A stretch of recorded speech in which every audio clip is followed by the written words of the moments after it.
Muy buenas noches a todos. Buenas noches. ¿Me confirman el audio? Sí, Audio. profe, se escucha. Sí. ¿Se escucha bien? Muy bien. Vamos a dar inicio a nuestra clase del día de hoy.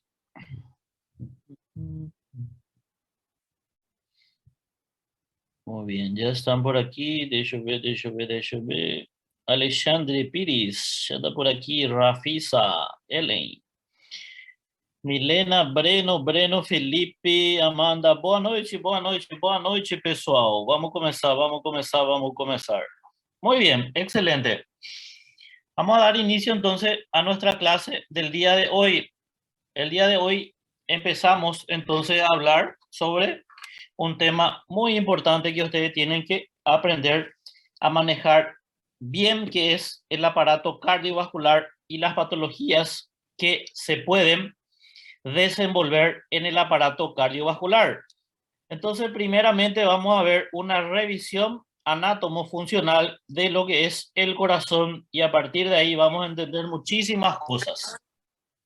Nosotros sabemos que el corazón tiene 3 tabiques. Un tabique que está entre ambas aurículas, que se llama tabique interauricular. Mide en promedio de 3 a 4 milímetros. Otro tabique, que es el tabique que está entre ambos ventrículos, tiene 2 porciones, una porción membranosa y una porción muscular. Mide en promedio de 12 milímetros, esto sería 1,5 centímetros, que es el tabique interventricular. De aquí es importante que ustedes manejen las dimensiones, porque a partir de aquí es muy importante que ya podemos crear una patología que es cuando hay el aumento del tabique aquí que está entre ambos ventrículos. Cuando este tabique mide más de 15 milímetros, eso se llama miocardiopatía hipertrófica. Pacientes de repente jóvenes que se van a hacer alguna actividad física, de repente son estimulados con un pequeño estrés y se cansan fácilmente. Entonces, ese cansancio se debe a que la cámara izquierda es más pequeña, entonces tiene menos volumen de sangre. Cuando hacen entonces algún estrés, el cuerpo necesita mayor cantidad de flujo, entonces se va a inyectar menos sangre y eso es lo que le lleva al paciente a que desarrolle, en este caso, una dificultad principalmente para respirar. Eso es lo que se presenta en estos pacientes que tienen ahí aumentado el tabique interventricular. Esto se llama miocardiopatía hipertrófica. Entonces aquí el tabique interauricular. Luego tenemos el tabique aquí que está entre ambos ventrículos, el interventricular, ya dijimos su longitud, y luego el otro tabique que se encarga de unir a ambos aquí, que se llama tabique auriculoventricular, que tiene un promedio de 2 milímetros.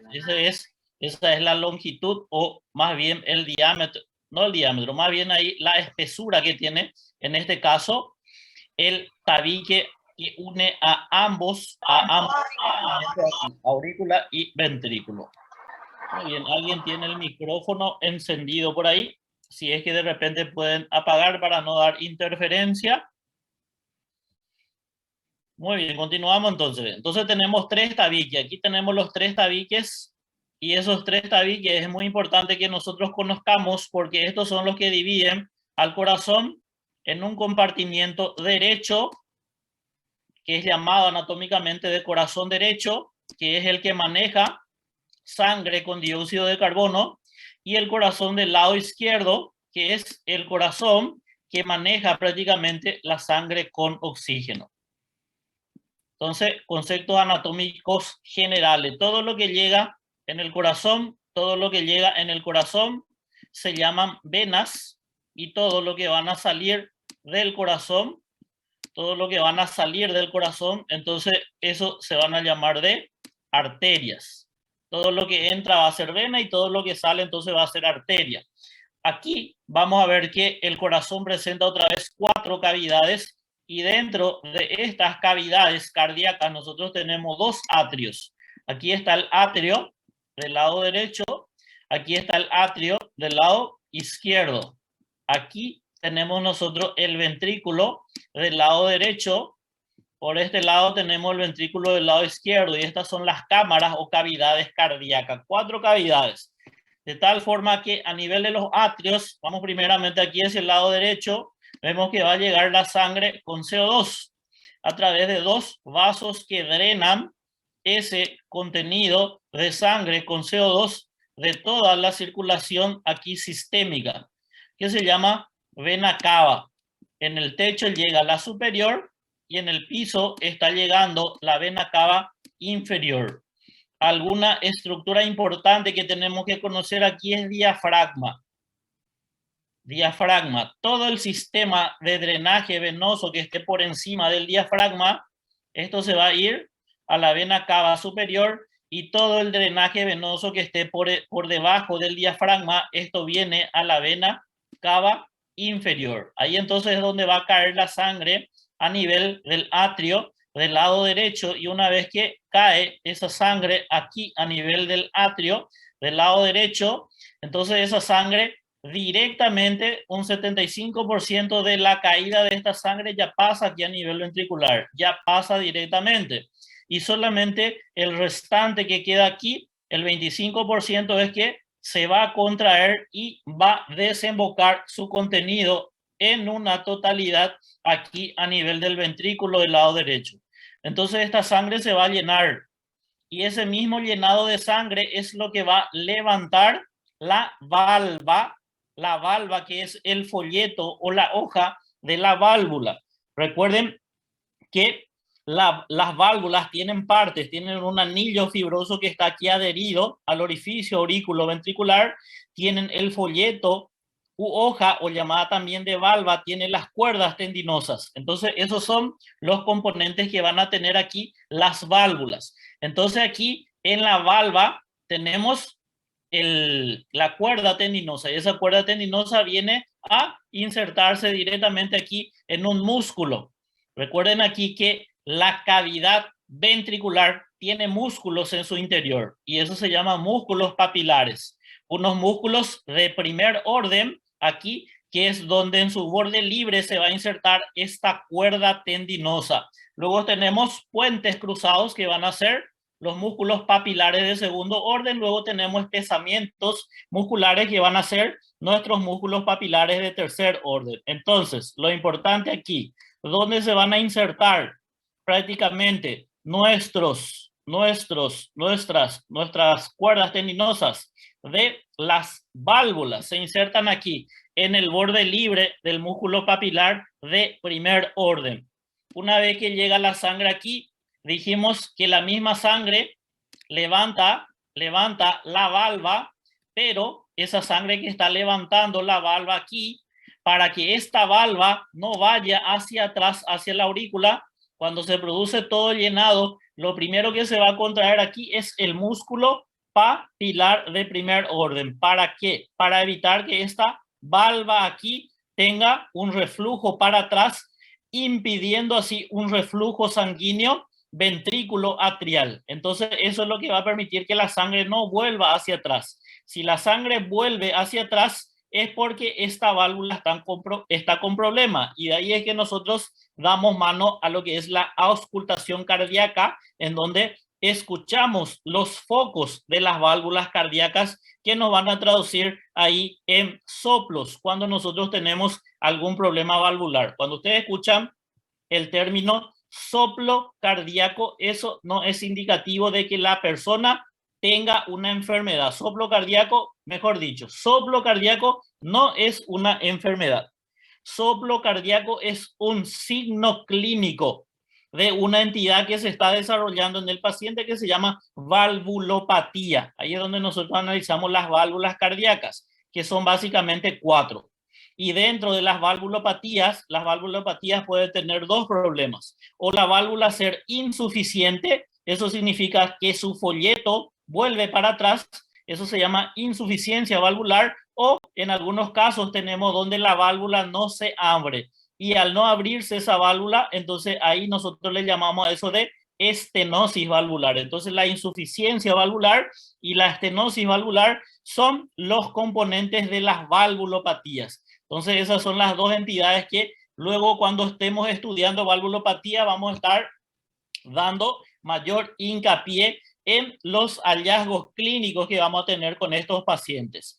Muy bien, entonces aquí, teniendo nosotros la llegada de sangre a nivel auricular, llega la sangre a nivel ventricular, se levanta y en el orificio aurículo-ventricular del lado derecho, esto entonces tiene válvulas, Del lado derecho tiene 3 hojas, una hoja anterior, una hoja posterior y una hoja medial-occipital.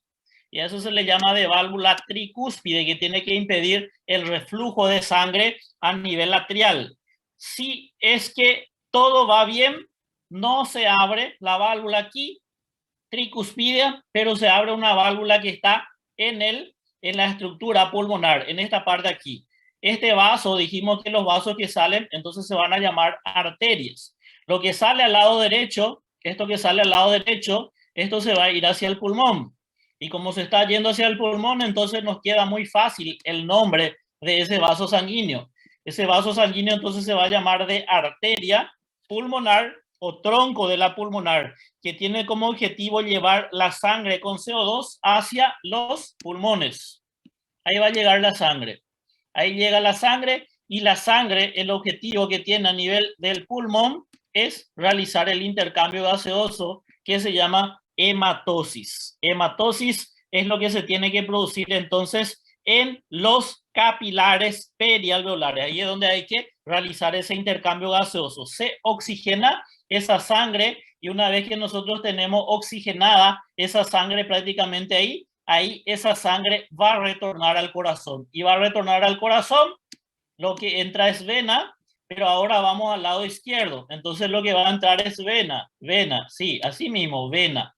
Vena que viene del pulmón, me queda fácil el nombre, entonces eso se llama vena pulmonar o venas pulmonares. 2 del lado derecho, 2 del lado izquierdo. Y como está viniendo del pulmón, entonces venas que vienen del pulmón están trayendo sangre con oxígeno.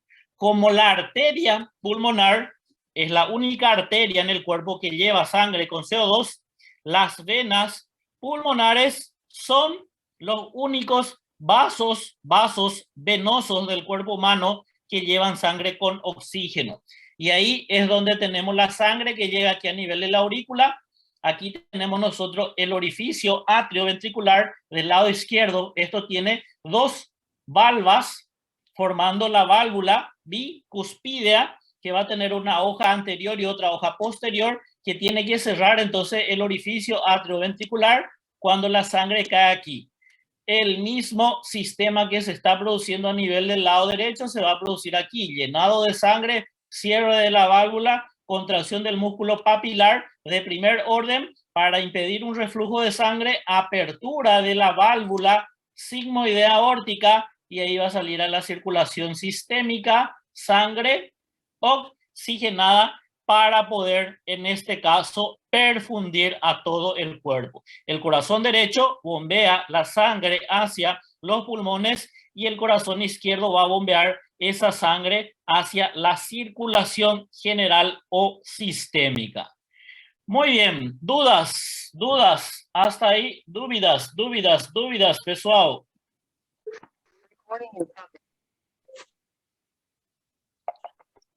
Dudas.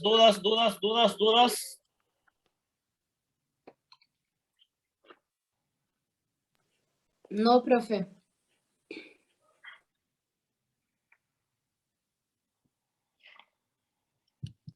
Amanda tem dúvida? Acho que a Amanda quer perguntar alguma coisa, não entendi. Doutor S.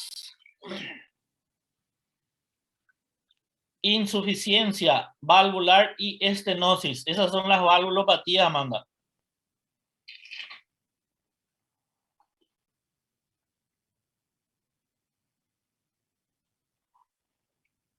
Ou a válvula é insuficiente ou a válvula é uma válvula estenosada o rígida. Muy bien, entonces esto sería algo básico de la estructura anátomo-funcional del corazón. Entonces esto es algo básico que nosotros tenemos que conocer. Entendiendo esta estructura básica, entonces el día de hoy vamos a estar hablando de insuficiencia cardíaca. Insuficiencia cardíaca. Y cuando nosotros hablamos de insuficiencia cardíaca, el término insuficiencia quiere decir incapacidad. Dijimos que el corazón se divide básicamente en dos, por los tabiques, un corazón derecho y un corazón izquierdo. ¿Qué tiene que hacer el corazón derecho? ¿O qué tiene que hacer todo el corazón? El corazón tiene que bombear. Tiene que bombear. Esa es la principal función. La única función que tiene el corazón es la de bombeo. El corazón es un órgano muscular cuya principal función es bombeo. Tiene que bombear. Tiene que sugar sangre y bombear. Eso es lo que tiene que hacer el corazón. De tal forma que cuando el corazón es incapaz de bombear, entonces aquí nosotros vamos a tener problema de sacar la sangre del corazón derecho y aquí vamos a tener problema de sacar la sangre del corazón izquierdo. Si yo tengo una incapacidad para bombear aquí el corazón del lado derecho, eso me va a llevar a una incapacidad o hipoperfusión pulmonar. Si yo tengo un problema aquí para bombear la sangre del corazón del lado izquierdo, eso me va a llevar a una incapacidad o hipoperfusión. Insuficiencia cardíaca es hipoperfusión. Entonces nosotros vamos a tener hipoperfusión y si yo no estoy eyectando la sangre que estoy recibiendo y obviamente que esto que está aquí va a estar reteniendo, va a estar acumulando y esa retención es lo que recibe el nombre de congestión. Por eso se va a llamar de insuficiencia cardíaca congestiva. Cuando nosotros hablamos entonces de insuficiencia cardíaca es la incapacidad para perfundir el órgano, es hipoperfusión y es retención de flujo sanguíneo. Entonces es de congestión. Insuficiencia cardíaca es hipoperfusión y congestión. Insuficiencia cardíaca es la incapacidad que tiene el corazón para poder mantener la demanda metabólica del organismo. Entonces, hay que enviar la sangre suficiente al organismo para que pueda cumplir su trabajo. Y quien tiene que enviar esa sangre para poder cumplir con ese trabajo, entonces va a ser el corazón. De ahí es que nosotros podemos tener una falencia de la bomba hacia el lado izquierdo como una falencia de la bomba hacia el lado derecho.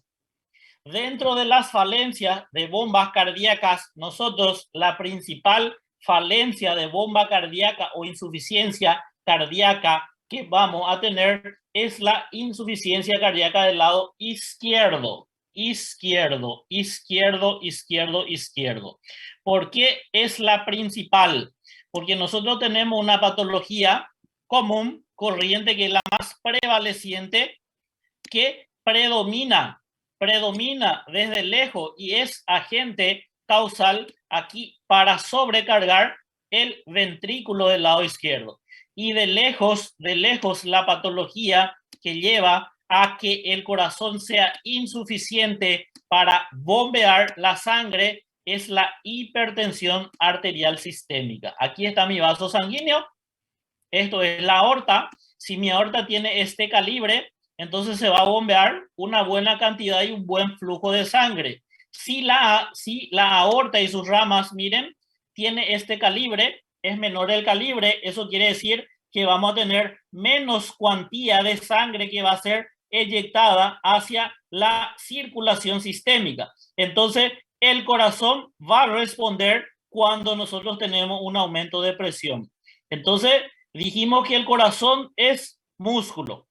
El corazón es músculo. Entonces, cuando nosotros tenemos una presión por delante que vencer, entonces ese músculo que está realizando un trabajo excesivo para poder cumplir con el trabajo, lo que se va a producir es aumentar en su volumen, que es lo que le va a llevar a una hipertrofia. Entonces, ¿qué es lo que nosotros vamos a tener en ese paciente? En ese paciente vamos a tener que él de forma compensatoria va a aumentar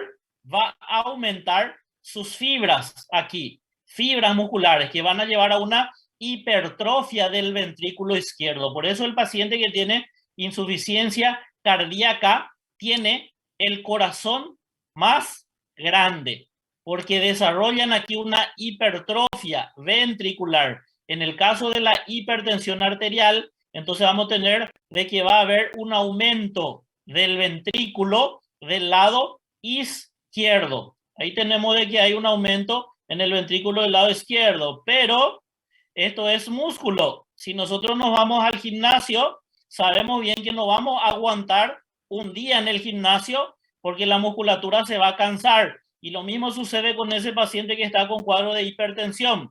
Este músculo ventricular izquierdo, por más que aumente su camada muscular, no va a aguantar toda la vida. Y al no aguantar toda la vida, lo que se va a producir con este paciente es que esta camada aquí ventricular izquierda en algún momento va a entrar en falencia. Y eso es lo que le lleva al ventrículo izquierdo la incapacidad de bombear la sangre hacia la circulación sistémica, y ahí hay sangre que llega en la aurícula, tiene que vaciar, pero ¿cuál es el problema que tenemos? El ventrículo sigue teniendo esa sangre a nivel ventricular. Entonces lo que se produce con esta aurícula es que no puede vaciar su contenido, no puede vaciar su contenido aquí a nivel ventricular. Entonces este comienza también a retener y hace un aumento también de su cavidad, hace un aumento. Esto, cuando creció en algún momento, después lleva a dilatar toda la cavidad porque se pierde esa fuerza. Entonces tenemos nosotros aquí una dilatación de la cámara ventricular. Aquí ya se retiene. ¿De dónde viene la sangre aquí? Viene de las venas pulmonares. Y esas venas pulmonares también pueden ayudar al corazón aumentando su calibre. Sí, ¿qué es lo que va a pasar con este vaso que está aquí?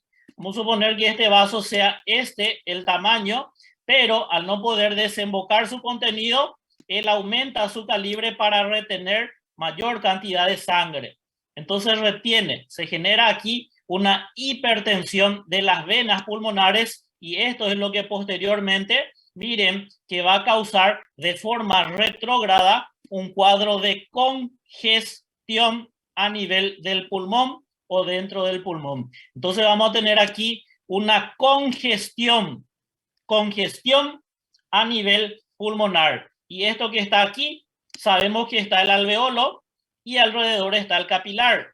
De esa sumatoria de capilares es donde se da la formación de las venulas y luego las venas. Entonces, todo eso va a dilatar para tener mayor cantidad de espacio para retener más sangre, pero lo que hace es que cuando dilata el capilar que está alrededor, entonces este capilar entonces comienza a comprimir ese alveolo. Y si ese alveolo estaba así de gran tamaño, tenía mucho espacio para tener aire, el alveolo después se queda así, se queda pequeñito el alveolo y con menor espacio para tener aire y para realizar el intercambio gaseoso. Es aquí donde inicia la sintomatología del paciente, que si nosotros entendemos esto, podemos directamente descifrar que este paciente, al tener una disminución de estos calibres alveolares, este paciente va a comenzar a tener una taquipnea. Él va a aumentar la frecuencia de la respiración porque el calibre es pequeño.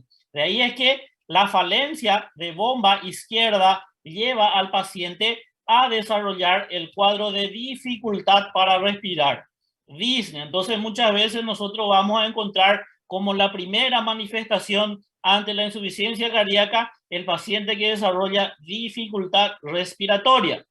Insuficiencia cardíaca del lado izquierdo. El motivo que le va a llevar a consultar al paciente entonces va a ser la dificultad para respirar. Y sabemos que estos capilares que están aquí no van a conseguir aguantar por mucho tiempo ese líquido dentro de su estructura. Entonces este capilar que está pasando por aquí, lo que va a hacer es en algún momento el plasma extravasar al intersticio.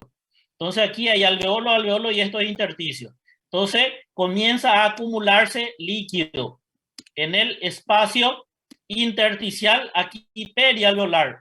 Y aquí existen unos vasos linfáticos que cuando aumentan la presión, estos tienen una comunicación con ¿quién? Tienen una comunicación con la pleura, de tal forma que ese líquido, antes de ir a invadir dentro del alveolo, el líquido puede ir a acumularse en el espacio pleural. ¿Qué vamos a tener ahí? La formación, en la última clase estuvimos viendo, de derrame pleural. Ese es el mecanismo fisiológico por el cual se va a dar la formación del derrame pleural en pacientes con insuficiencia cardíaca izquierda. Entonces tenemos un derrame pleural, esto va a ser trasudado, el líquido plasmático. Principal causa de derrame pleural es trasudado. Ese trasudado va a ser por insuficiencia cardíaca. Derrame pleural con trasudado, aquí el plasma, eso se llama hidrotórax. De lejos es la principal causa de formación aquí de derrame pleural. Entonces nosotros tenemos ahí esa formación de derrame pleural. Entonces aquí el pulmón le está dando una ayuda al corazón que es incapaz aquí de sacar esa sangre que está reteniendo, porque en la periferia nosotros tenemos de que hay un aumento de presión y el corazón ya no está consiguiendo tener aquí la fuerza suficiente para sacar. Si nosotros no le ayudamos a partir de aquí al corazón, es donde el líquido que hay aquí en el espacio, al comenzar a extravasar, esto va a comenzar a invadir el alveolo. Entonces vamos a tener ya líquido dentro del alveolo. Y cuando nosotros tenemos líquido dentro del alveolo, eso ya recibe el nombre de edema. Edema, edema, edema. Eso se llama edema de pulmón. El paciente comienza a retener agua dentro de sus pulmones. Y recuerden que si hay agua adentro de los pulmones, nosotros ya vamos a tener una incapacidad para realizar aquí el intercambio gaseoso, porque el sitio donde tiene que haber aire ahora tiene agua. Entonces, eso es lo que nosotros vamos a tener. Del lado izquierdo, entonces vamos a tener la formación aquí de dificultad para respirar. Entonces vimos ahí el mecanismo por el cual se va a dar esa dificultad respiratoria y la taquipnea que se va a formar en nuestros pacientes. En la mayoría de los casos, nosotros vamos a tener el síndrome que se va a caracterizar por disminución del gasto cardíaco. ¿Qué quiere decir eso? Que cuando el corazón recibe la sangre, ¿qué tiene que hacer? Tiene que bombear para que llegue hacia la circulación sistémica y nutrir a todos los tejidos. La mayoría de las veces, en la mayoría de los casos, la insuficiencia cardíaca va a constar con disminución del gasto cardíaco, que es con una disminución de la eyección ventricular. ¿Por qué? Porque ya no hay fuerza. El corazón no tiene fuerza. Entonces, gran mayoría de la insuficiencia cardíaca nosotros vamos a tener por disminución de la fuerza de bomba del corazón. Gran mayoría, pero existen casos en los cuales nosotros vamos a tener también insuficiencia cardíaca. Son contados casitos, pero tienen que saber ustedes de que la insuficiencia cardíaca va a constar con aumento en el gasto cardíaco. ¿Qué quiere decir eso? Que la demanda periférica es mayor. Y la demanda periférica mayor nosotros tenemos básicamente en tres condiciones. Tres condiciones. Número uno, aquí el paciente que está con una anemia severa. Anemia. El corazón, al bombear, tiene que llevar oxígeno, tiene que llevar ahí el nutriente, tiene que llevar el agua hacia los tejidos. Aquí el paciente que está con anemia, disminución de glóbulos rojos o hemoglobina, va a llevar poco oxígeno hacia la periferia. Entonces, cuando nosotros tenemos un paciente con anemia severa de cualquier etiología, ¿qué tiene que hacer el corazón? Trabajar mucho más rápido para cumplir con la demanda metabólica. Entonces hay un aumento en el gasto cardíaco, pero el problema está de que hay menos cuantía de glóbulos rojos y hemoglobina para nutrir. Entonces, en anemia severa, nosotros vamos a tener una insuficiencia cardíaca con gasto cardíaco aumentado. El paciente que tiene una respuesta exacerbada de la glándula tiroides va a ser la misma cosa. Eso quiere decir que si la glándula tiroides, que es la que tiene que regular el metabolismo de todas las células, si es que esa glándula tiroides comienza a producir de más hormonas tiroideas, entonces el gasto cardíaco también va a estar aumentado porque tiene que estimular, llevar mayor cantidad de nutrientes para poder cumplir con el metabolismo periférico.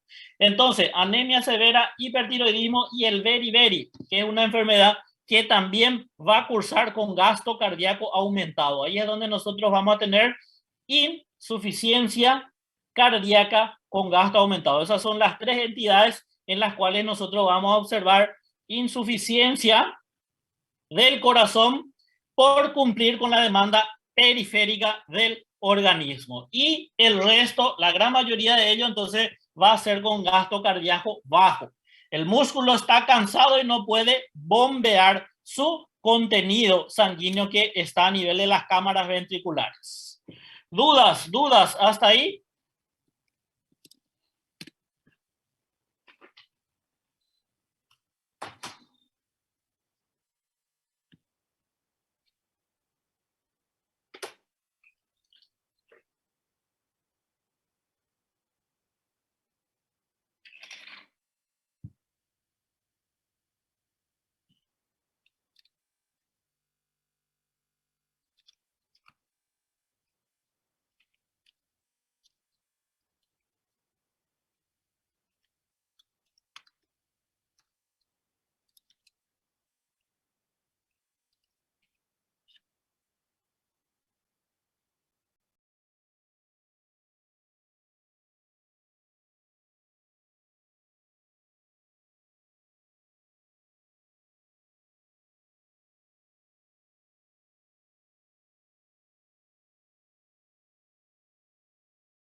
Muy bien, muy bien, muy bien. Meu Deus. Quanto, acho que uns 10 mais ou menos estamos por aqui. Depois o resto, quanto estão? 49 conectados. Depois o resto já está curtindo a segunda, né? Fazer o quê, né? Não, Rico é não tá, assim. não. Oi. Não tá curtindo nada. Tá curtindo sim, minha filha. Rico é assim, rico é assim. Mas fazer o quê também, né? Aula chata, fazer o quê? Ah, não aprende nada, não aprende nada. Estamos ahí, profe. Muy bien, muy bien. Continuamos. Vamos a ver entonces los mecanismos por los cuales se puede producir la insuficiencia cardíaca. Meu Deus, eu falei aula chata e a Vitória falou, sem dúvida, professor.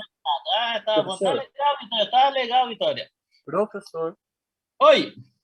Uma Dúvidas? dúvida. Sim, pode Com falar. relação, quais são as três causas da que o professor comentou ali? Era a insuficiência cardíaca, o beriberi. Peraí, Mas- isso aí é quando a gente tem um aumento da demanda metabólica do corpo, quando há uma anemia severa, aquele paciente que Anemia está severa. com quadro de hipertiroidismo, eso se llama tirotoxicosis, y cuando hay beriberi, ahí el cuerpo necesita mayor cantidad de sangre. Anemia ya saben por qué, ¿no? Beriberi también, y el hipertiroidismo también. Eso hace de que el corazón tenga que trabajar más rápido para cumplir con esa demanda metabólica. Mas no da conta. Y cuando el corazón no da cuenta, entonces el corazón es insuficiente de perfundir o cumplir con la demanda metabólica. Ahí es donde le llamamos entonces de insuficiencia del corazón o insuficiencia cardíaca. ¿Está bien? Perfeito, profe. Gracias. Dale, dale. Seguimos. Vamos a ver aquí los mecanismos por los cuales vamos a tener ahí la formación de la insuficiencia cardíaca. Muy bien. Nosotros tenemos básicamente dos mecanismos.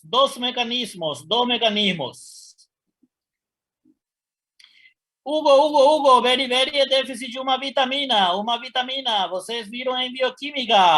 Então você vai se responder para nós. O que é o beriberi? Que vitamina está faltando no corpo? Muy bien, entonces tenemos nosotros, isso ahí, Breno. Breno ya ahí te ayudó. Entonces eso lleva a que el paciente desarrolle un cuadro ahí de aumento de la demanda metabólica del cuerpo cuando falta la vitamina B1, usando la patología que se llama beriberi. Muy bien, disminución del volumen sistólico. Sístole es contracción y bombeo de sangre. Cuando disminuye la fuerza de bombeo, vamos a tener formación de insuficiencia cardíaca.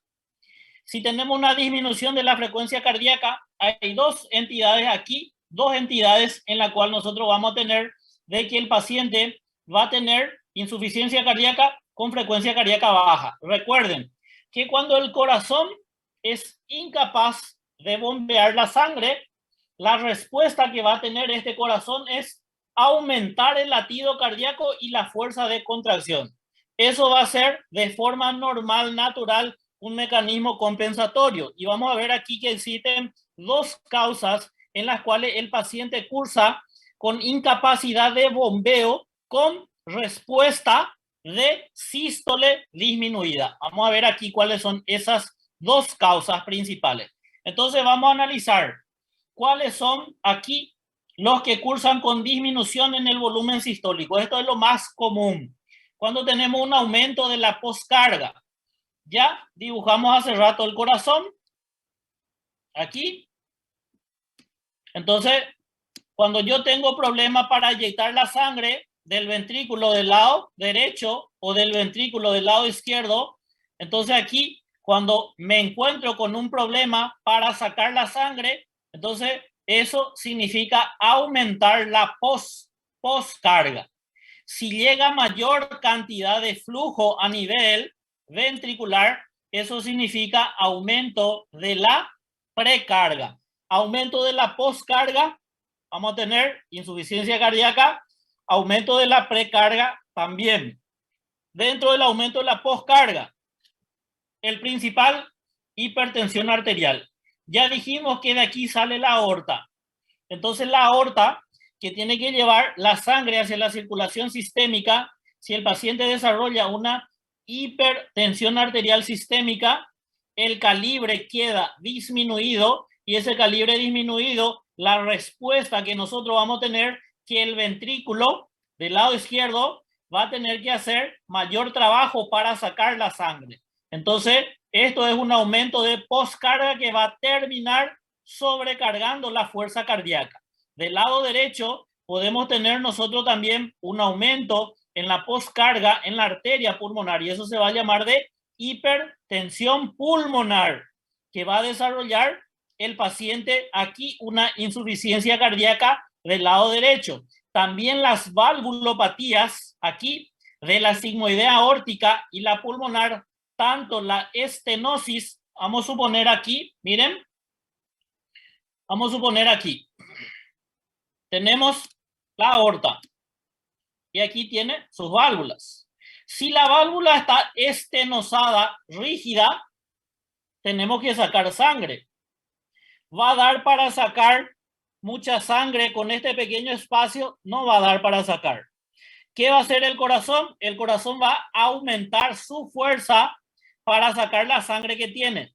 Y al aumentar la fuerza, aumenta el trabajo y le va a llevar a una hipertrofia del ventrículo. Lo mismo sucede con la sigmoidea pulmonar. Si yo tengo aquí la válvula estenosada, no va a poder salir la sangre y va a generar aquí una sobrecarga en el corazón del lado derecho.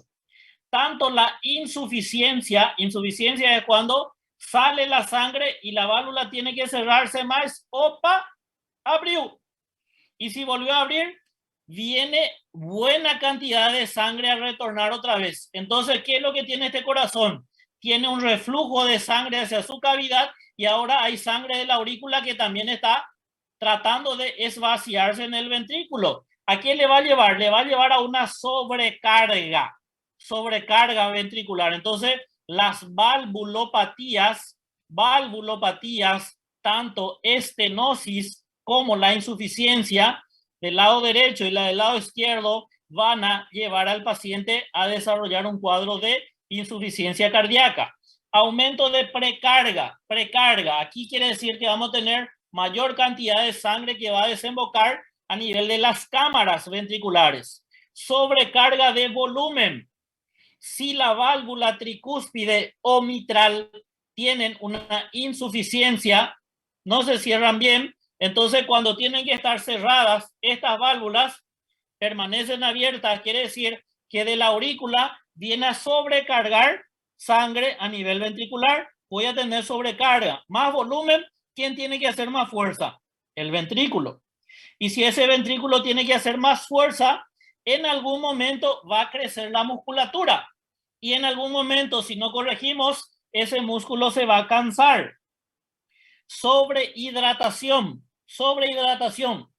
Ah, profesor, tomar mucha agua. ¿Va a dar sobrehidratación? ¿Va a elevar insuficiencia cardíaca? No. Porque nosotros si tomamos mucha agua y si el riñón está intacto, el riñón saca el exceso. ¿Está bien? Entonces no se va a producir insuficiencia cardíaca por tomar mucha agua. Ahora, sobrehidratación es aquel paciente que tiene retención de líquido, hipervolemia. ¿Quién es el que tiene que hacer mayor trabajo? ¿Quién es el que tiene que hacer mayor trabajo? El corazón, porque tiene mayor demanda de volumen sanguíneo para sacar ahí. Injuria renal aguda va a llevar a retención hídrica y el corazón va a tener que responder con más fuerza. Restricción en el llenado. Obvio, si el ventrículo no puede dilatarse y contraer y eyectar la sangre suficiente por fibrosis o pericarditis, no va a haber sangre suficiente a la circulación periférica. Entonces eso lleva a insuficiencia de la bomba por restricción de llenado. Lo mismo sucede cuando hay una disminución en el tiempo de llenado ventricular, lo que se produce en las taquiarritmias. Cuando el corazón trabaja muy rápido y no le da tiempo al ventrículo llenarse de sangre. El corazón tiene que tener su tiempo para llenar de sangre su cavidad ventricular para luego eyectar la sangre. Y las taquiarritmias no permiten el llenado completo ventricular. Si no tenemos sangre suficiente, va a ser eyectada menos sangre hacia la circulación periférica y eso le va a llevar a insuficiencia, falta de demanda metabólica a los tejidos. Cuando hay una alteración, para que el músculo se contraiga también. Eso es lo que se ve, por ejemplo, en ese paciente que tiene un infarto agudo del miocardio. Corazón es músculo. Músculo, vida, y tiene que trabajar. Y el trabajo lo va a realizar si recibe su combustible para poder realizar el trabajo. ¿Cuál va a ser el combustible que tiene el corazón? Necesita de glucosa, necesita de agua y necesita de oxígeno. Ahora, cuando la arteria está cerrada, eso va a llevar a isquemia. Y esa isquemia puede llevar a un infarto. Y si no está llegando sangre en la cámara ventricular, no hay para realizar trabajo cardíaco, no hay energía para realizar contracción, y si no tenemos energía para realizar la contracción, no se va a contraer. De ahí es que el paciente que tiene síndrome coronario agudo, y dentro de los síndromes tenemos aquí la angina inestable, el infarto con supra y el infarto sin supra, esos pacientes pueden entrar en un cuadro de, principalmente el infarto, de falta de contractilidad cardíaca. No se contrae y no se libera entonces la sangre, no se eyecta la sangre hacia la circulación. Lo mismo sucede cuando el paciente tiene una miocarditis, inflamación del miocardio. No se va a contraer porque esa musculatura está inflamada y eso lleva a que curse con disminución aquí de eyección de sangre. Y aquí es donde nosotros tenemos la insuficiencia cardíaca que cursa con aumento del gasto cardíaco. Entonces, aumento de la demanda metabólica vemos en beriberi, vemos en hipertiroidismo o tirotoxicosis y la anemia severa.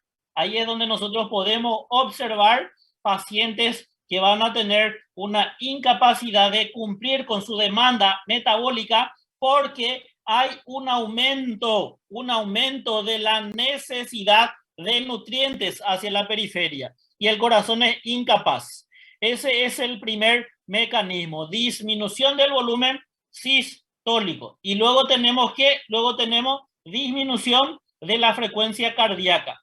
Dijimos que la gran mayoría cursa con gasto o con fuerza cardíaca aquí aumentada. El corazón responde ¿cómo? Aumentando la frecuencia. Pero existen dos condiciones aquí que el corazón no está enviando la sangre. La respuesta que tenía que hacer es aumentar su frecuencia y su fuerza para eyección ventricular, pero tenemos de que disminuye o cae esa frecuencia cardíaca. Y esas condiciones son, por un lado, el bloqueo atrioventricular. El nódulo sinusal es el marcapaso natural. Entonces, por las fibras internodales tiene que ir ese impulso al atrioventricular. El atrioventricular tiene dos funciones. Una función fisiológica y una función prácticamente anatómica. Dentro de la función fisiológica va a ser evitar la formación de arritmias cardíacas. Y dentro de la función anatómica, la función que va a tener aquí es la de frenar el impulso del nódulo sinusal hasta 100 veces para el ventrículo. El atrioventricular es el que frena ese impulso para que el ventrículo tenga tiempo de dilatarse y llenarse de sangre esa cavidad. Si está bloqueado el nódulo atrioventricular, el impulso no va a pasar hacia la estructura ventricular y luego el que va a tener que generar el impulso, aquí van a tener que ser las fibras de Purkinje.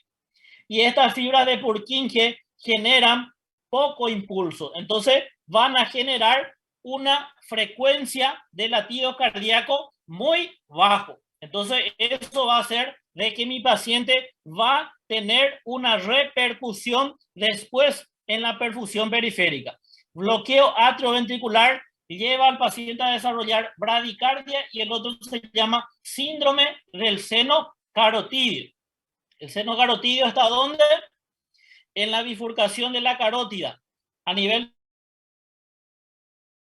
seno carotidio. Ahí está el seno carotidio. Entonces, ahí es donde nosotros, de repente, si hay alguna anomalía, voy a darle un ejemplo, aquel paciente que llega a la urgencia porque su frecuencia cardíaca está elevadísima, está con una taquiarritmia, lo que primero nosotros podemos hacer es masaje del seno carotidio. ¿A qué lleva eso? Bajar la frecuencia cardíaca. Entonces, imagínense una persona que ya tiene problema del seno carotidio, que está estimulando mucho el parasimpático y liberando mucha acetilcolina a nivel cardíaco. Eso va a llevar a mucha apertura o estímulo de apertura de canal de potasio a nivel del corazón, que va a llevar a disminuir excesivamente la frecuencia del corazón. Entonces, el bloqueo atrioventricular y el síndrome del seno carotidio cursan con disminución de los latidos cardíacos, cursan con bradicardia. Esas son las dos entidades que nosotros vamos a tener, que vamos a observar en los pacientes con insuficiencia cardíaca por disminución de la frecuencia, en la cual van a tener repercusión a nivel cerebral. Si la frecuencia cardíaca está bajita, muy baja, no va a haber fuerza suficiente para poder perfundir el cerebro. El cerebro que no tiene buen flujo sanguíneo, la respuesta que va a realizar ese cerebro es apagarse. Y eso se llama desmayo, o se llama lipotimia, o se llama síncope de origen cardiogénico. El corazón no eyecta la sangre suficiente para mantener perfundido al cerebro. Lleva al desmayo de origen cardíaco. Y también el síndrome de Stock-Adams, que es cuando el paciente presenta principalmente aletargamiento. Entonces, esas son las manifestaciones que vamos a tener cuando el paciente cursa con insuficiencia cardíaca y disminución de la frecuencia de latidos cardíacos. Muy bien, entonces esa es la manifestación general. Vamos a ver clasificación. Vamos a ver la clasificación dentro de lo que es la fisiopatología y también vamos a hacer la clasificación clínica que ustedes tienen que conocer muy bien, porque es la clasificación clínica que el día de mañana todos los días van a estar utilizando en el hospital y todos los días van a estar a prueba, rindiendo con el paciente o en algún concurso médico que haga. Dentro de la clasificación fisiopatológica hay una gama infinita de subclasificaciones. Está el patocrónico, que es por el tiempo, está el clínico, está el hemodinámico, está el anatómico. Patocrónico, tiempo, la insuficiencia cardíaca puede ser aguda o puede ser crónica. Dentro del clínico puede ser compensada o descompensada. Dentro del hemodinámico está con bajo gasto y está con alto gasto. Dentro de la clasificación anatómica tenemos nosotros la insuficiencia cardíaca derecha, insuficiencia cardíaca izquierda. De lejos, la insuficiencia cardíaca más común que hay es la insuficiencia cardíaca izquierda. Izquierda genera hipoperfusión y genera congestión. Esa congestión afecta a nivel del pulmón y esa afección a nivel pulmonar va a terminar sobrecargando el lado derecho. De lejos, la causa principal para que el paciente desarrolle insuficiencia cardíaca derecha es la insuficiencia cardíaca izquierda. Não caia una pegadinha de prova, ¿tá bom? Entonces, principal causa de insuficiencia cardíaca derecha e izquierda. Falló la izquierda, falló la derecha, entonces tenemos una falla de bomba izquierda y bomba derecha. Y eso también recibe un nombre que se llama insuficiencia cardíaca global. Entonces, la izquierda, si no tratamos, va a terminar sobrecargando la derecha. Pero existen condiciones en las cuales el paciente solamente va a presentar insuficiencia cardíaca derecha. Só direita, sin izquierda, solo derecha. Entonces, ¿cuáles van a ser las condiciones por las cuales el paciente va a presentar una insuficiencia cardíaca derecha sin fallar la bomba izquierda? Aquí, otra vez tenemos el corazón. Nos vamos a la cámara derecha. Aquí está la arteria pulmonar. Esto se divide y se va hacia los pulmones. Y aquí vamos a tener la sangre, entonces, que va a ser eyectada. Entonces, aquí el paciente que curse con una neumopatía principal, llámenle EPOC o DPOC, enfermedad pulmonar obstructiva crónica o doença pulmonar obstructiva crónica, y dentro de esta la principal que puede hacer es el enfisema de pulmón. Cuando hay una destrucción del tabique y esos capilares que tenían que permitir el intercambio gaseoso no pueden realizar el trabajo porque están totalmente destruidos. La sangre tiene que venir aquí y tiene que pasar el territorio pulmonar. ¿Hay capilar para pasar? No, no hay o suficiente. Entonces, cuando no hay suficiente, esto va a llevar a una sobrecarga del corazón derecho.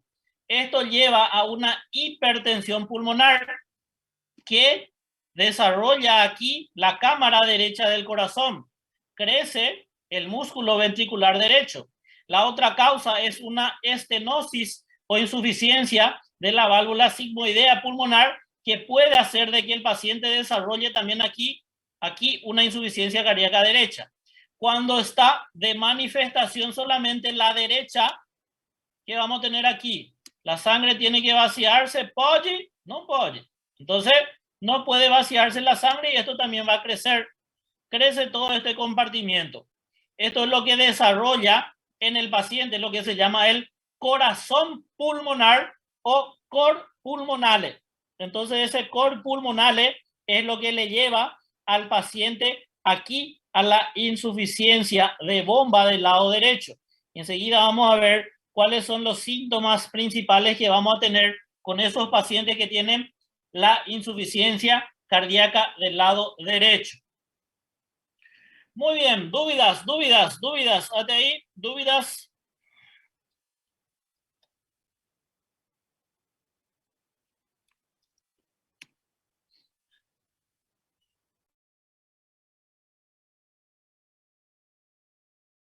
Na EPOC, você disse que causa hipertensão pulmonar, professor?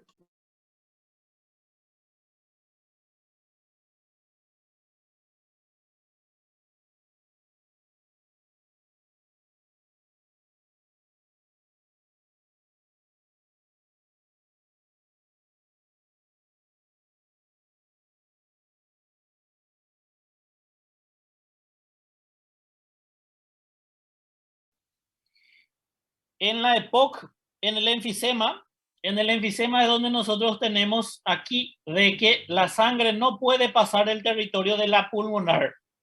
Y al no poder atravesar el territorio de la pulmonar, lo que se va a producir es un aumento aquí de la arteria pulmonar para retener ese líquido. Y eso va a cursar con un cuadro de hipertensión pulmonar. Por eso se produce la insuficiencia cardíaca derecha en el paciente con EPOC. ¿Está bom? Ok, obrigada. Muy bien, seguimos.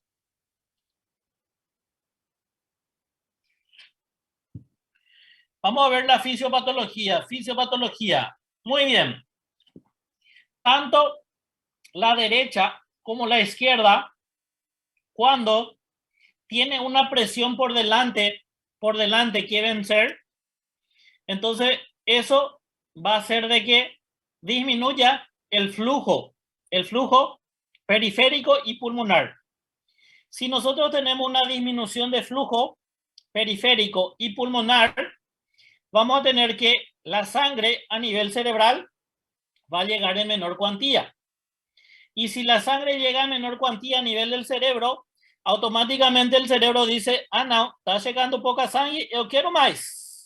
El cerebro quiere sangre para poder trabajar. Entonces el cerebro realiza una activación simpática. Entonces, dentro del mecanismo fisiopatológico, entendiendo esto, van a ver después que es muy fácil tratar insuficiencia cardíaca. ¿Qué es lo que nosotros vamos a tener? Que va a haber una activación simpática. Y dentro de la activación simpática, ¿qué es lo que produce la activación simpática? Liberación de catecolamina, adrenalina y noradrenalina. Entonces, ese corazón, para poder compensar, ¿qué es lo que tiene que hacer el corazón? Trabajar más rápido y más fuerte para sacar mayor flujo de sangre. Entonces, ahí es donde la activación simpática es lo que lleva al paciente a aumentar la frecuencia y la fuerza de contracción del corazón. Vamos a ver aquí qué nos dijo Amanda.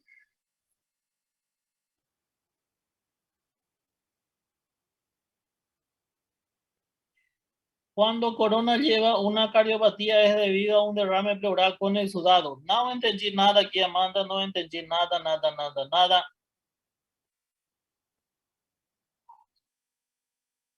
Derrame pleural es una cosa, el derrame pleural no lleva a insuficiencia cardíaca. Insuficiencia cardíaca es lo que lleva al paciente a desarrollar el cuadro de derrame pleural. En el cuadro de los problemas virales, el virus tiene una afectación cardíaca, generando una miocarditis viral. Eso es lo que causa incapacidad para contractilidad. Entonces, hace rato nombramos miocarditis. Entonces, eso va a hacer impedir al corazón poder inyectar la sangre. Eso es lo que le lleva entonces a desarrollar la insuficiencia cardíaca. Si no hay perfusión, entonces vamos a tener congestión. Y si hay congestión, eso puede hacer retener líquido a nivel del pulmón. Y el líquido, antes de formarse el edema, entonces la ayuda que puede dar el pulmón es jogar un líquido para o espacio pleural. Entonces va a comenzar a acumular líquido ahí antes de comenzar a acumular líquido en el alveolo. Entonces eso es lo que nosotros podemos entender. Mas não entendi o que você escreveu aí, Amanda. Não entendi. Doutor, perdão. Não sei se... Provavelmente eu devo ter entendido errado, mas, por exemplo, no coronavírus, ele tem um aumento, uma diminuição da quantidade de oxígeno, não tem? Isso não Sí, leva a uma hipertensão, que por consequência vai ter a congestão a nível pulmonar, que vai no, gerar um extravasamento do plasma? no. En el caso del COVID, recordate que es una enfermedad inflamatoria. Y si nosotros tenemos una enfermedad inflamatoria, entonces hay una permeabilidad capilar. Y si hay una permeabilidad capilar, ahí puede pasar todo por ese espacio capilar que aumentó mucho el calibre. Por eso es que se puede formar, como vos dijiste ahí, el exudado. El exudado es cuando nosotros tenemos líquido inflamatorio en el espacio pleural. Entonces, el proceso puede llevar a un aumento de la permeabilidad capilar, permitiendo extravasación de mucha cosa lá no espacio pleural. En el caso del derrame pleural por insuficiencia cardíaca, no va a ser exudado. El líquido va a ser transudado. ¿Está bien? Es plasma sanguíneo lo que va a estar atravesando ahí. Gracias, doutor. Dale, dale. Muy bien. Vamos a continuar aquí. Muy bien. Tenemos disminución de la fuerza contráctil del corazón. ¿Alguien va a ter que ajudar para que o coração comece a trabalhar mais rápido y más fuerte para poder cumplir con la demanda metabólica? Y ahí es donde el sistema nervioso entra a jugar, liberando entonces las catecolaminas por la activación simpática. La activación simpática es la que libera las catecolaminas, adrenalina y nora, que hacen subir la frecuencia de contracción y la fuerza de contracción del corazón. Eso es un mecanismo compensatorio, más es un mecanismo compensatorio que a la larga va a dar problemas. Entonces, es un mecanismo compensatorio malo que se produce aquí. Luego, se produce la activación del sistema renina, angiotensina, aldosterona. ¿Para qué? No se está perfundiendo bien la estructura periférica. Entonces el cuerpo entiende de que si aumenta la presión, vamos a tener más presión que va a llegar, entonces vamos a tener mayor cantidad de flujo primeramente que va a llegar para poder nutrir. Entonces se activa el sistema renina, angiotensina para causar una vasoconstricción. Y luego la aldosterona, que hace recuperar sodio y recuperar agua para aumentar el volumen sanguíneo. Todo va en contra para sobrecargar al corazón. Entonces, simpático, mucha fuerza. Renina, angiotensina, aldosterona hacen vasoconstricción y retención de líquido, hipervolemia, todo para ayudar a la perfusión periférica. Pero esto en algún momento nos va a crear problemas. Y después tenemos el otro mecanismo, que es la liberación de ADH, que entra también para recuperar mayor cantidad de líquido. Entonces, dentro de la fisiopatología que se da, es donde vamos a tener liberación o activación simpática, liberación de catecolaminas, activación del sistema renina, angiotensina, aldosterona y liberación de ADH. Todo esto entra en un mecanismo vicioso para que el corazón trabaje con más fuerza sobre una resistencia y sobre hipervolemia. Entonces, este es el mecanismo que va a llevar a que el corazón entre en un cuadro de falencia el día de mañana, tanto el lado izquierdo como el lado derecho. Y entendiendo esto, nosotros ya vamos a entender lo que nosotros vamos a hacer con ese paciente. Ese paciente tiene una estimulación excesiva, ahí por activación simpática, liberación de catecolamina. Entonces, para tratar el paciente con insuficiencia cardíaca, ¿cómo yo voy a bloquear la activación simpática? Aquí se utiliza beta bloqueador. Activación del sistema renina, angiotensina, aldosterona. Dentro del tratamiento de la insuficiencia cardíaca está la utilización del IECA o BRA, inhibidor de la enzima convertidora de angiotensina o bloqueador de los receptores de angiotensina 2. Entonces, ya tengo aquí beta bloqueador, IECA o BRA, Y el tercer medicamento, el medicamento que demostró beneficio comprobado para aumentar la expectativa de vida del paciente, es el que me frene aquí la aldosterona. Y ese se llama bloqueador de los receptores de aldosterona, que se llama espironolactona. Esa es la triple terapia óptima que se hace en el paciente con insuficiencia cardíaca. Ojo, insuficiencia cardíaca. No es descompensación de la insuficiencia cardíaca. Eso vamos a abordar en otra clase cuando estemos hablando de descompensación. Descompensación es cuando el corazón ya no tiene fuerza para eyectar, ya no puede chocar. Entonces causa una congestión que va a cursar con sintomatología aguda dentro de ese paciente. Y dentro de la descompensación, el principal, dijimos nosotros, voy a dibujarle aquí para que entiendan. Aquí llega la sangre, aquí está el corazón y el corazón tiene que sacar la sangre. Entonces, si el vaso sanguíneo es de este calibre y lo que le lleva es una hipertensión, miren, menor calibre, entonces de lejos, el manejo que se da en la descompensación, siempre y cuando no haya hipoperfusión, es vasodilatadores. Hay que dilatar. Eso vamos a tocar nosotros en otro tema cuando hablemos de descompensación de la insuficiencia cardíaca. El manejo va a ser entonces aquí con vasodilatadores. Tenemos que abrir este vaso sanguíneo para poder este corazón sacar la retención de líquido que está teniendo dentro de su cámara cardíaca. Muy bien. Entonces vimos ahí el mecanismo fisiopatológico que se va a dar. Aquí vamos a observar, miren, esto sería un corazón normal. Miren lo que es el ventrículo normal. Sabemos que el ventrículo del lado izquierdo tiene mayor camada muscular porque él tiene que tirar la sangre hacia la circulación periférica. Entonces necesita más fuerza para que pueda llenar la sangre en la circulación sistémica. Entonces, esto que está aquí, ¿qué es lo que va a hacer si el paciente entra con un cuadro ahí de insuficiencia? Entonces dijimos que el lado izquierdo, principal, ejemplo, hipertensión. El paciente va a tener aquí mayor fuerza en la contractilidad cardíaca y eso va a llevar a que desarrolle una hipertrofia. Primero se produce una hipertrofia concéntrica del ventrículo del lado izquierdo.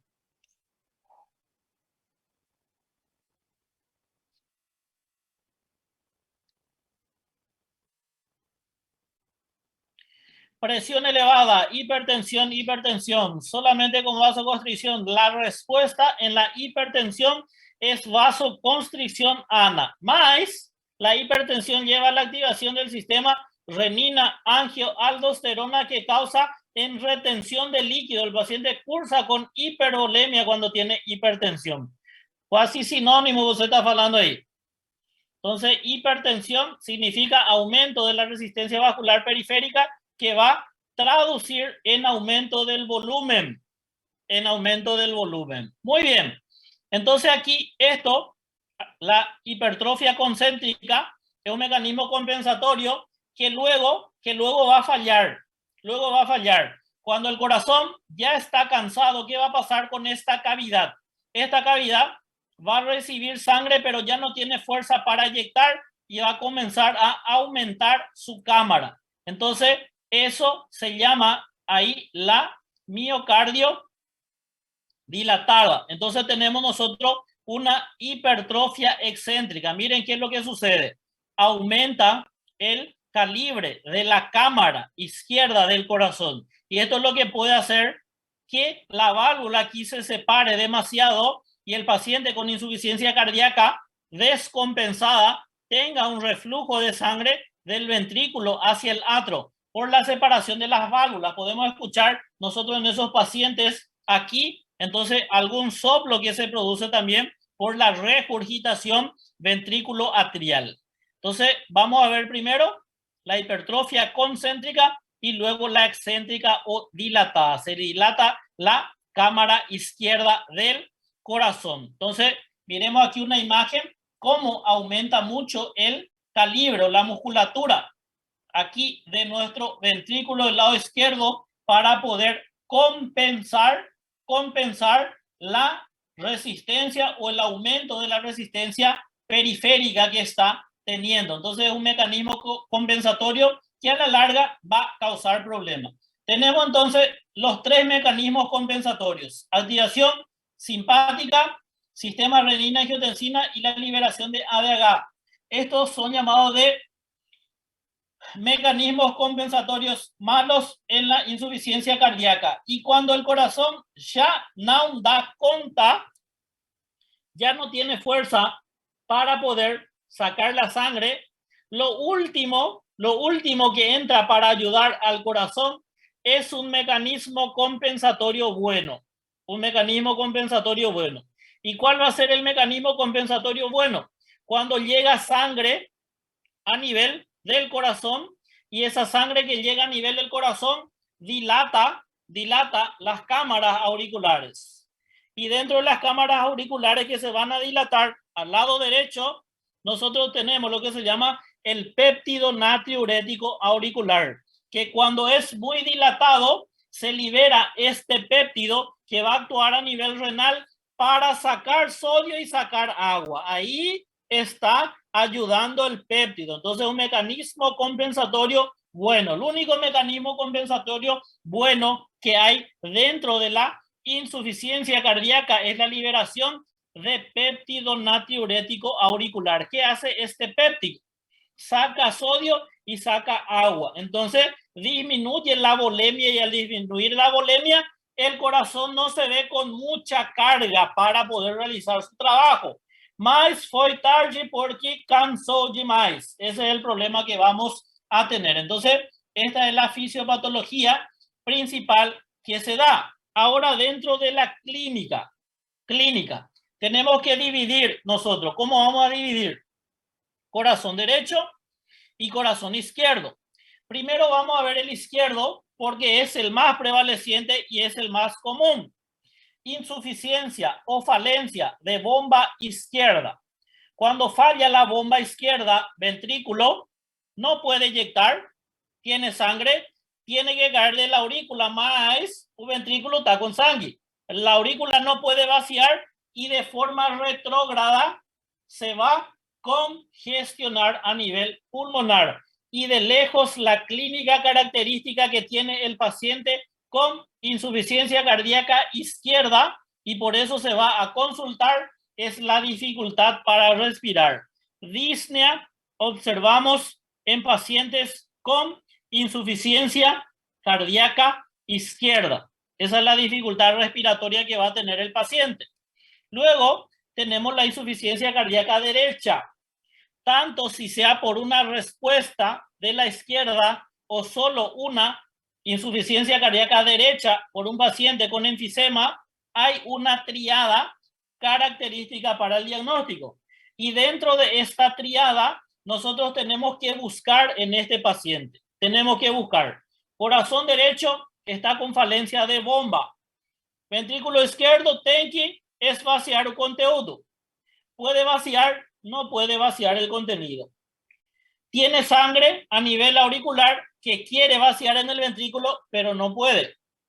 Y ahí a nivel de la aurícula, en el techo llega la cava superior y en el piso llega la cava inferior. La cava superior se forma por los troncos venosos, brachiocefálico derecho, izquierdo, tenemos ahí la yugular y la subclavia. Y lo que nosotros vemos, porque estos vasos, ninguno se ve, un vaso que vamos a ver y tenemos que buscar es el vaso que está por afuera del esternocleidomastoide, que se llama yugular externa. Y eso nosotros vamos a observar y se va a traducir en el paciente, porque el paciente está sentado, tiene que colocarle por lo menos a 45 grados, ahí, en decúbito a 45 grados, ese paciente, y vamos a observar de que la vena yugular no puede desencadenar o desembocar su contenido a nivel de la subclavia. Y vemos el famoso signo de Kussmaul o ingurgitación yugular. Esto nosotros buscamos en ese paciente que tiene insuficiencia cardíaca derecha. Recuerden que la vena cava inferior también quiere desembocar su contenido, pero no puede porque la bomba derecha está en falencia, está insuficiente. Y la vena cava tiene dos órganos o un órgano principal que actúa como reservorio aquí, que es el hígado, que para darle una ayuda al corazón, el hígado comienza a retener sangre. Entonces vemos de que en ese paciente el hígado es palpable. Eso se llama hepatomegalia. Y recordando que aquí a nivel del hipocondrio izquierdo también está el vaso que a través de la vena esplénica tiene que venir en la porta y no puede desembocar su contenido a nivel de la porta. ¿Qué va a pasar con ese vaso? Va a crecer. Entonces, el paciente con insuficiencia cardíaca, nosotros tenemos que buscar la hepatoesplenomegalia, ingurgitación yugular, hepatoesplenomegalia. Y aquí vemos el miembro inferior del paciente, que también el intersticio de este miembro inferior está tratando de ayudar al corazón generando edema en miembros inferiores. Y esto es lo que nosotros observamos. Entonces, esa es la triada característica clínica en el paciente que desarrolla un cuadro de insuficiencia cardíaca derecha: ingurgitación yugular, hepatoesplenomegalia y edema en miembros inferiores. Ahí Breno ya nos adelantó entonces la triada característica que vamos a tener en los pacientes con insuficiencia cardíaca del lado derecho. Muy bien. Diagnóstico. ¿Cómo nosotros vamos a hacer el diagnóstico de insuficiencia cardíaca? Como todas las patologías que aprendimos hasta ahora. La insuficiencia cardíaca, el diagnóstico siempre va a ser un diagnóstico clínico. Y para eso se usan unos criterios clínicos que se llaman criterios de Framingham. Y dentro de estos criterios de Framingham es lo que nosotros utilizamos para decir este paciente está con insuficiencia cardíaca. Hay criterios mayores y hay criterios menores. Dentro de los criterios mayores, por ejemplo, disnea paroxística nocturna. El paciente tiene dificultad para respirar después de las 2 horas que se acuesta por las noches. ¿Por qué? Porque ese paciente cuando se acuesta, entonces lleva a una gravedad 0, entonces la sangre de todo el cuerpo fácilmente es llevada hacia el corazón, ¿correcto? Entonces no hay gravedad. Si el paciente se queda de pie, ahí hay una dificultad de que la sangre que esté debajo del corazón llegue hasta el corazón, pero cuando se acuesta, fácilmente esa sangre va a llegar. Entonces eso genera un aumento en el retorno venoso. Si estamos bien, más sangre llega en el corazón, mecanismo de Franz-Starling, mayor fuerza de contracción tiene el corazón para poder inyectar esa sangre. Pero en ese corazón que es insuficiente, mayor cantidad de sangre que llega, el corazón no es capaz de retirar esa sangre. Eso lleva a una congestión. Va a llevar a una congestión del lado izquierdo. Si yo tengo una insuficiencia cardíaca izquierda, va a llevar a una congestión pulmonar que le va a generar al paciente dificultad para respirar. Entonces menciona el libro, el paciente se despierta después de 2 horas de tratar de conciliar el sueño con una dificultad respiratoria aguda. Abre la ventana para tratar de tragar todo el aire que encuentra. Eso se llama disnea paroxística nocturna. Ahí es donde nosotros comenzamos a indagar. ¿Utilizas almohada debajo de la espalda para poder dormir? Sí, doctor. Comecei a usar depois usei 2, depois usei 3. Ahora estoy usando 5. Comienza a utilizar almohadas para dejar ahí la espalda semi elevada. ¿Para qué el paciente desarrolla eso? Imagínense cómo es el cuerpo.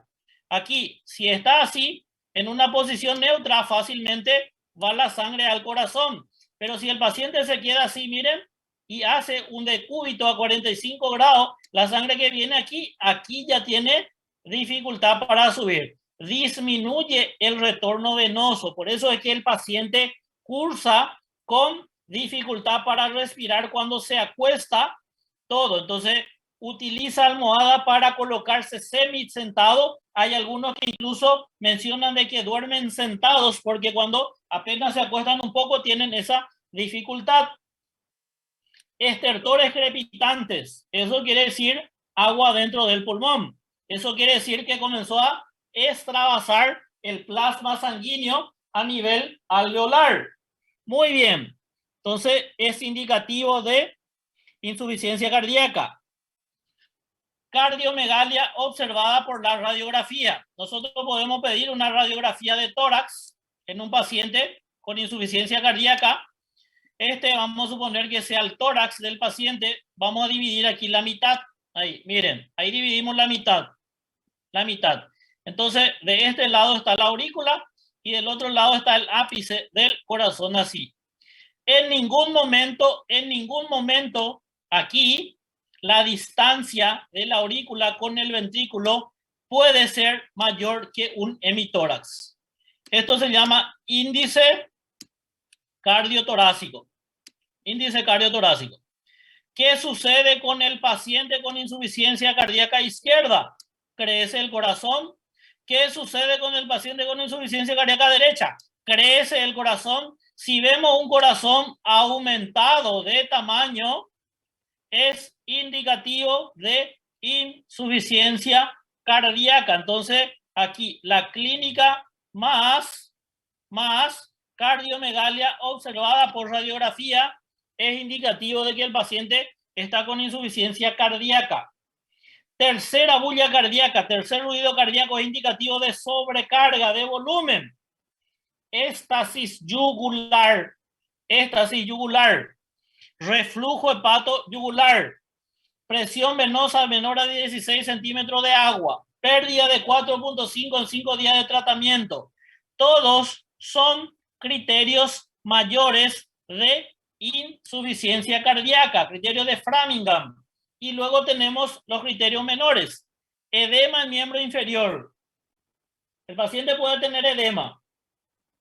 No todo edema es insuficiencia cardíaca. Por eso entra como un criterio menor. El paciente puede tener tos por las noches. No porque está tosiendo significa que tenga una insuficiencia cardíaca. Un proceso viral fácilmente hace que la persona tenga tos. Entonces, el proceso viral es lo que le está haciendo toser, no la insuficiencia cardíaca. Por eso entra como un criterio menor. Disnea, dificultad para esfuerzos. Hay patología, vamos a suponer, aquí el paciente que está con una neumopatía y hace alguna actividad física va a tener dificultad para respirar. Ejemplo, si están con gripe y se van a hacer una actividad física, van a tener dificultad para respirar. ¿Es insuficiencia cardíaca? No. Criterio menor. Hepatomegalia, hígado aumentado de tamaño. No solo la insuficiencia cardíaca hace que el hígado crezca de tamaño. Por ejemplo, una obstrucción o una trombosis ahí de la vena cava inferior por encima del hígado puede hacer de que el hígado aumente de tamaño. Muy bien. Derrame pleural, no solamente la insuficiencia cardíaca hace que el paciente tenga derrame pleural. El derrame pleural puede ser de diversa manifestación o por diversas causas. Taquicardia tampoco es aquí indicativo de que tenga ahí entonces insuficiencia cardíaca. Estos son los criterios que nosotros tenemos que conocer, mayores y menores. Criterios de Framingham. Diagnóstico. Si nosotros tenemos un paciente que tiene 2 criterios mayores, podemos decir que está con insuficiencia cardíaca. 2. O si el paciente tiene 1 más 2 menores, es diagnóstico clínico de insuficiencia cardíaca. 2 mayores o 1 mayor y 2 menores hacen el diagnóstico clínico. Tenemos el diagnóstico clínico de insuficiencia cardíaca y ahí podemos hacer mano de algunos medios auxiliares. Imagen. ¿Qué podemos nosotros ver? En el electrocardiograma podemos ver sobrecarga ventricular izquierda, derecha o a nivel atrial. Podemos ver en una ecocardiografía también, medir lo que es la fracción de eyección de ese paciente. Si cursa con respuesta ventricular normal, alta, normal o con una fracción de eyección baja.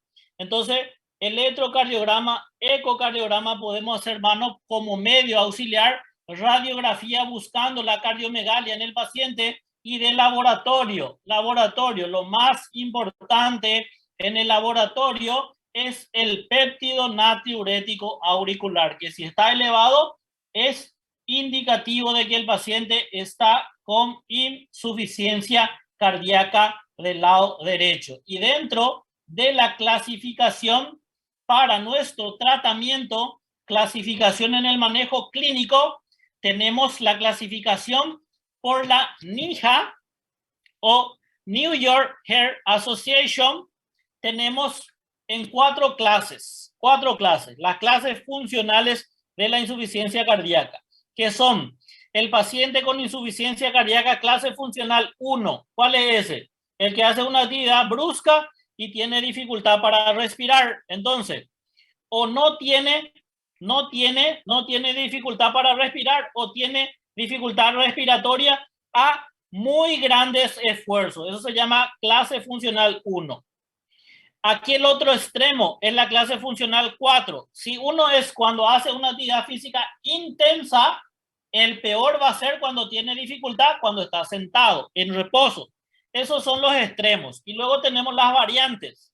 Clase funcional 2 y la clase funcional 3. ¿Cuál es la clase funcional 2? Aquí el paciente que tiene una actividad física moderada y tiene dificultad para respirar.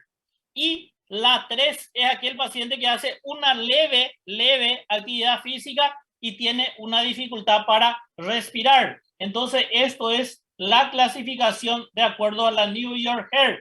No hay disnea o disnea cuando hay muy grandes esfuerzos. 2, disnea a moderados esfuerzos. 3, pequeño, y el otro es disnea al reposo. Esa es clasificación de acuerdo a la NYHA o New York Heart Association. Luego tenemos los estadios y tenemos que conocer los estadios. Y dentro de los estadios, aquí se nombran en letras. Insuficiencia cardíaca, estadio A, estadio B, estadio C y estadio D. ¿Cuál es la insuficiencia cardíaca? Estadio A.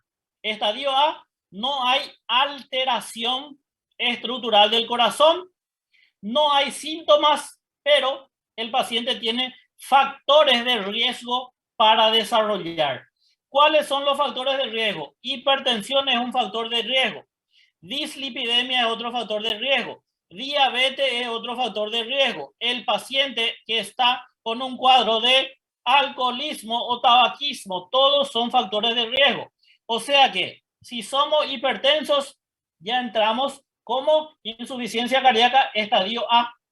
Si somos dislipidémicos también, si somos diabéticos también, si somos alcohólicos también y si somos fumadores también. Entonces, eso es insuficiencia cardíaca estadio A. ¿Cuál es el estadio B? Estadio B es cuando ya hay la alteración de la estructura cardíaca. Podemos ver por radiografía o por una ecocardiografía. Ya se ve la alteración estructural del corazón, pero el paciente todavía no tiene síntomas. Eso se llama estadio B. El estadio C es aquel paciente que tiene alteración estructural con síntomas o sin síntomas. Pero si no tiene síntomas sería B, ¿verdad? Sí, pero la C es aquel paciente que tiene alteración con síntoma o sin síntoma y en tratamiento óptimo para insuficiencia cardíaca. Y dentro de la terapia óptima de la insuficiencia cardíaca está la triple farmacológica del manejo óptimo en la insuficiencia cardíaca. Beta bloqueador, ya saben por qué le vamos a dar, IECA, OBRA y espinorolactona. Entonces, es aquel paciente que tiene alteración, tiene síntoma o no tiene síntoma, pero ya está con la dosis óptima. Ese es un paciente estadio C. Y el estadio D es aquel paciente que es refractario al tratamiento clínico. Ese es el estadio, entonces, D. Entonces, A, sin alteración, con factores de riesgo. B, con alteración del corazón sin síntoma. C, con alteración con síntoma o sin síntoma y en tratamiento con terapia óptima. Y la D es refractaria al tratamiento. Y una vez que tenemos esto, fácilmente nosotros tratamos insuficiencia cardíaca. Estadio A, ¿hay alteración? No hay alteración. ¿Hay síntoma? No hay síntoma, pero tiene factores de riesgo. ¿Qué hacemos con ese paciente? Se tratan los factores de riesgo. ¿Cuáles eran los factores de riesgo? Hipertensión. Hipertensión. Vamos a tratar la hipertensión. Diabético. Vamos a tratar. Alcoholismo. Hay que tratar. Fumador. Hay que tratar. Dislipidemia. Hay que tratar. Entonces, se tratan los factores de riesgo. Se tratan los factores de riesgo. Vamos a ver qué dice aquí Israel.